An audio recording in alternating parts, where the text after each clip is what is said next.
contributing factors to increased number of street-connected children, hence strengthening of policies and social protection programs. She explains. As Malawi, we've taken this opportunity to address the challenges that our children are facing, particularly in hard-to-reach areas. As you are aware, we have almost 4,000 children in our streets, both in Blantyre and Lilongwe, including Zuzu. We have so many children. They are struggling. They have no food. They have no shelter. They are suffering. So as ministry responsible for children, for all children, we are strengthening our laws and policies, ensuring that families are able to take care for their children. One of the key drivers that are contributing to these challenges is poverty. Poverty is contributing a lot because children are struggling in their families. They have decided to go out and stay in streets. And you may wish to know that almost 58% of these street-connected children, they have parents. Some of them, they have both parents, and some, they have a single parent. But their parents are also contributing to the challenges. Principal Secretary in the Department of Information, Harold Msusa, has challenged Malawi Broadcasting Corporation, MBC, to promote professionalism in its core duties as a public broadcaster in Malawi. Msusa made the remarks at Nkhani Studios in Mzuzu, where he also introduced Brian Banda as the new Director General of MBC to the Northern Region staff members. Hassan Piri reports. His address to MBC staff at Nkhani Studios in Mzuzu, Principal Secretary in the Ministry of Information, Harold Msusa, emphasized that MBC is a public broadcaster and as such, it should be run professionally. He said government is championing the 2063 agenda with information and digitalization at the center of communication between government and the general public. He therefore said MBC has a bigger role to play in the equation, hence the need for staff that is professional and use modern equipment that will be in tandem with the ever-changing media landscape in Malawi. MBC has got great potential. It is a public broadcaster. It can do a lot. It has got the mandate to inform, and that mandate needs to be harnessed with professionalism and also getting the infrastructure that is right. So we've discussed a number of things that will take them, into the boardrooms, because boardroom meetings are not good if we don't have good experience of what is happening out here. The journey is optimistic. There are challenges, but the journey, we're optimistic that MBC moving forward is going to be transformed and move to the great heights that is supposed to move in the digital space, and also where information today is a must, that people need to be informed. The Principal Secretary also introduced the new Director General for MBC, Brian Banda, to the staff of MBC in the Northern Region. Banda stated that the Nkhani studio is not a dumping site, but rather an office that is churning development stories for the region to the people of Malawi. Mutharika government has put a special emphasis on the north. So I was telling the people there that they should not feel like they are not considered. The way that government is responding to the challenges and the calls from the north is very, very important. And we're taking the same tone. No one should feel like he's being sidelined. The north is very important, is strategic, and for us to achieve the 2063 goals, we need all the regions to align.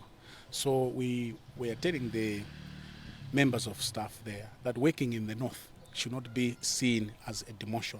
The Principal Secretary, together with the new Director General of MBC, Brian Banda, also took time to appreciate the status of one of the institution's transmitter stations at Msongwe, where he emphasized that some of the equipment need to be replaced. Hassan Piri, MBC News, Mzuzu. The Democratic Progressive Party, DPP, has urged people in Chilumba Ward in Karonga to vote for Wilson Dyson Mzumara in the forthcoming Chilumba Ward by-election. DPP Vice President for the North, Jabi Mhango, who is also Minister of Transport and Public Works, made the remarks at Uliwa in Karonga during the launch of campaign meetings ahead of the June 30 by-election. Rodoviko Nyirenda has the details. Speaking during the rally, Muhango said people in the world should vote for Mzumara because of the development they have witnessed under the current administration. He said electing Mzumara would help bring more development to the area since he belongs to the ruling party. Obviously, he's coming from a ruling party, a party that is in power, where development comes from. You are aware that the government is the one that provides development in various areas of this country. And therefore, DPP is the party in power, is the party in government. And therefore, being the party in government, we should be able to support our candidate here once he's elected as a ward councillor. DPP Regional Governor for the North, Christopher Mzomera Ngwira, said the party will intensify campaign meetings across the world while working together with traditional leaders. These chiefs, they're the ones who were saying that no, you take the message to Nkurukuta Mowe. Assure him that he will give support to this son of ours who will represent the party as a ward councillor. DPP candidate for the Chirumba ward by-election, Wilson Dyson Mzumara, said the rally has motivated him to campaign vigorously ahead of the polls. Very motivative campaign, very motivative, and I have liked it, very transforming. I was in the council before, and now I want to rewind up my duties. The Malawi Electoral Commission, MEC, will hold the by-election in the ward following the death of People's Party councillor Hawkins Munthari on March 23rd this year. Rudoviko Nyirenda, MBC News, Karonga. Local enterprises have been challenged to enhance value addition towards increasing industrialization for economic growth. Minister of Industrialization, Business, Trade and Tourism, Simon Itai, made the call during the official opening of the 36th International Trade Fair in Blantyre. Newly elected president of the MCCCI, Ronald Ngwira, has since stressed that the chamber remains committed to working with the government on promoting policies that foster a conducive business environment for private sector growth. You're watching the lunch edition of MBC News. A reminder of our headlines. Parliamentary Committee on Agriculture and Irrigation concerned over soaring water board losses. Trade Minister opens this year's International Trade Fair with a call for enhanced value addition. In entertainment news, MBC looks at the rise of artificial intelligence and how it is rapidly transforming the music industry.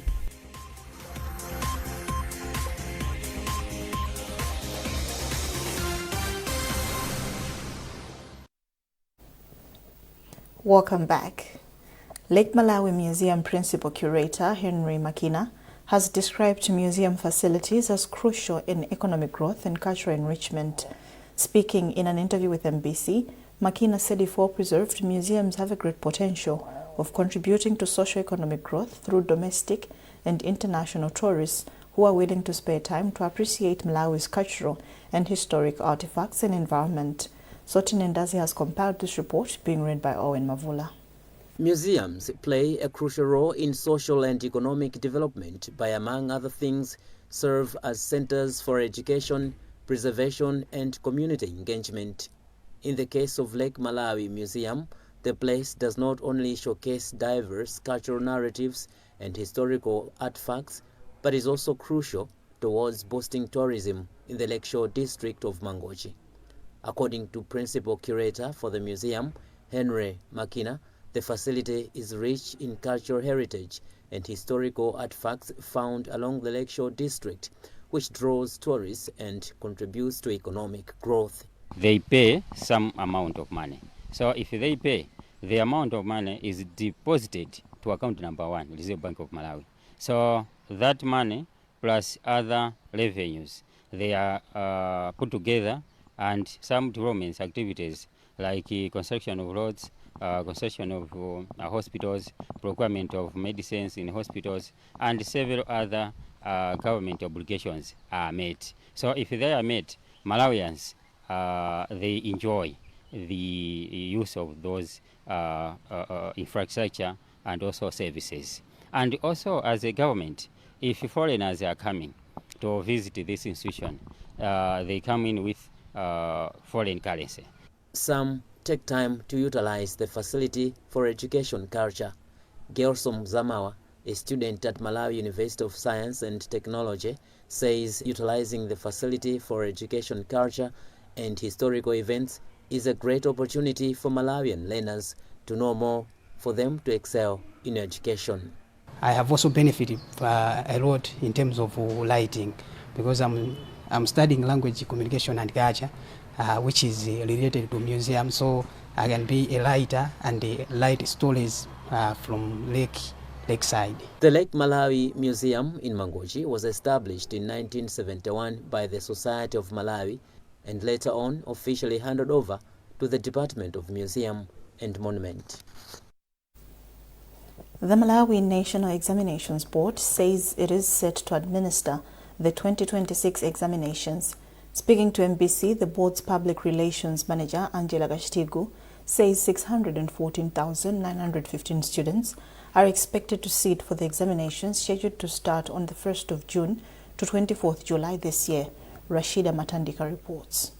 According to Gashtigu, this year the board has registered fewer students than last year, whereby 626,038 students were registered in 2025, while only 614,915 students have registered in 2026. Of those registered, 316,764 are female, while 309,428 are male, representing a 1.8 decrease. However, despite the decrease, Gashtigu said they had not met any challenges in this year's registration financially after government was responsible for catering all public students' examinations fees. While preparations are at an advanced stage, Gashtigu has called for responsibility from all involved in the process, including students, teachers, parents, and guardians.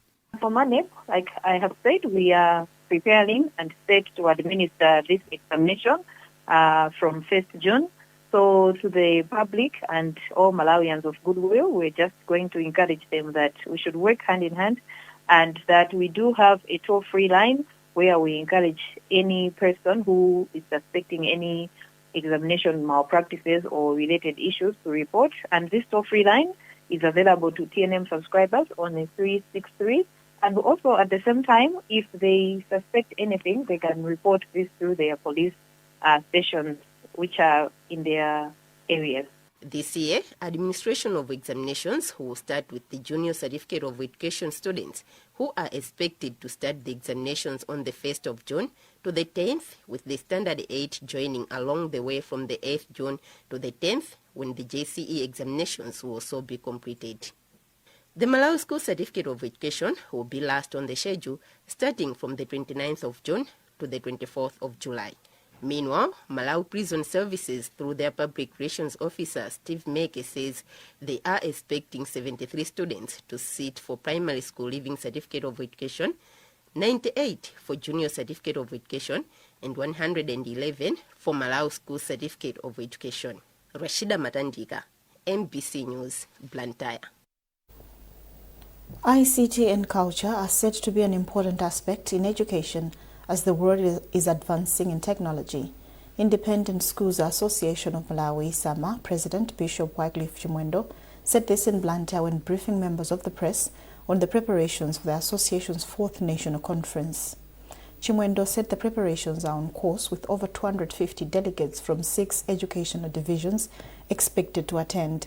The conference will be held in Mzuzu on 27 and 28 May, and education experts from within and outside Malawi will give presentations on AI and culture, among others. NICO has sponsored the conference with 27 million kwacha. Chimwendo spoke to Naomi Kamyango. We are living in a global village. Living in a global village, we have to live just like anyone else. We have to conform and move with the world. So issues of ITC are very, very crucial. We're talking of artificial intelligence. That's why we have engaged experts in that area locally. Of culture.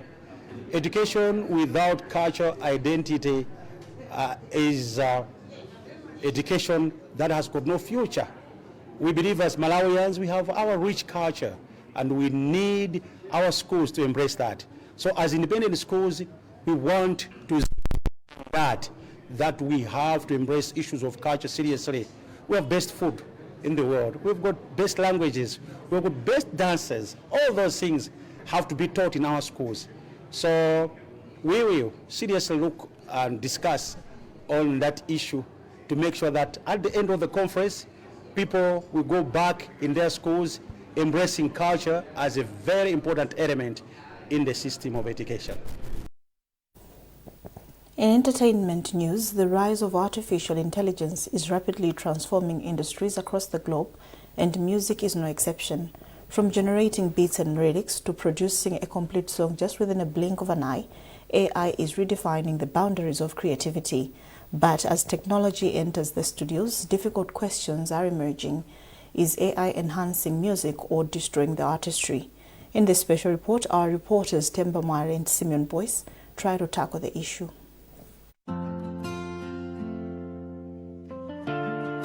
This is a music video titled Dalisani Malawi. The song and the music video were done using artificial intelligence tools, commonly known as AI, and it was uploaded on the internet. The song is among hundreds of AI-generated tracks that have been uploaded on the internet. It demonstrates that AI can create songs that can mimic the feel that people get from humans, such as lyrics, vocals, videos, and instruments within seconds. But as this technology is gaining momentum in Malawi, numerous concerns are emerging from the various sectors, including the academia, music industry, and faith community. A lecturer of music at University of Malawi, Kondwani Bright Simbota, believes that AI music is equally talent-based art, as not everyone can produce a likable song using AI. Therefore, it deserves recognition and reward where necessary. AI music is good. When you listen to AI music, it's very fine music, but then it is not human. Most of the times we connect to music because we hear another person or visualize a person singing the other end or saying whatever is being said in the music, expressing themselves. Another music lecturer at the same facility, Dr. Peter Okene, says as AI-generated music is becoming more common globally, Malawi's copyright laws need urgent review to accommodate the changing landscape. Like now, music generated by AI, who owns them? So you find there are those people who have, if the AI is used just as a tool, to me for radio stations, broadcasting stations, I will encourage broadcasting stations to consider getting music that are composed by individuals, because we are, for humanistic sake, for the sake of our humanity and sanity, and also for the sake of promoting the musicians. The board chairperson for Musicians Union of Malawi, Mam Wycliffe Chimwendo, is among those strongly opposing the growing use of AI in music production, warning that rewarding machine-generated music could undermine genuine creativity. Musicians are born with talents, and anything that obstructs the usage of talent to such what I may term lazy approaches may hinder the growth of music industry in Malawi. While the debate continues, prominent music promoter Jai Banda says he is old school and believes that music should be done by those with talent and not every Jim and Jack using the machines. I'm not for it, to be honest. I believe it destroys talent, where anyone can just go on the internet, and be able to have music done for him. It actually doesn't encourage people being creative, really being innovative. So I'm not really for it. For a music enthusiast, Milos Bunte, who is a resident of Blantyre City, the coming of AI music has diluted the feel which people enjoy when the song is original. We can't really tell that, okay, maybe this song is AI generated. But as time goes by, we are trying to find a way on how we can work on that. But because when it comes to our loyalty distribution, it is usage based, like how the work has been used by the public. As artificial intelligence continues reshaping global entertainment, Malawi's music industry now finds itself confronting difficult questions over creativity, spirituality, regulation, and the future of human talent in the digital age.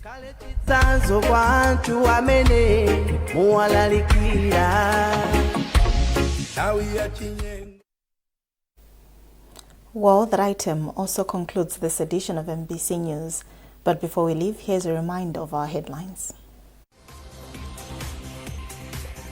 Parliamentary Committee on Agriculture and Irrigation concerned over soaring water board losses. Trade Minister opens this year's International Trade Fair with a call for enhanced value addition. In entertainment news, MBC looks at the rise of artificial intelligence and how it is rapidly transforming the music industry.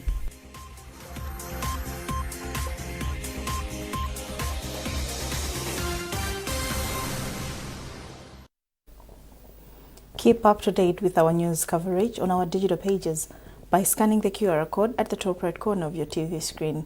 You are with me, Ubile Kaisa. Thanks for watching. Good afternoon.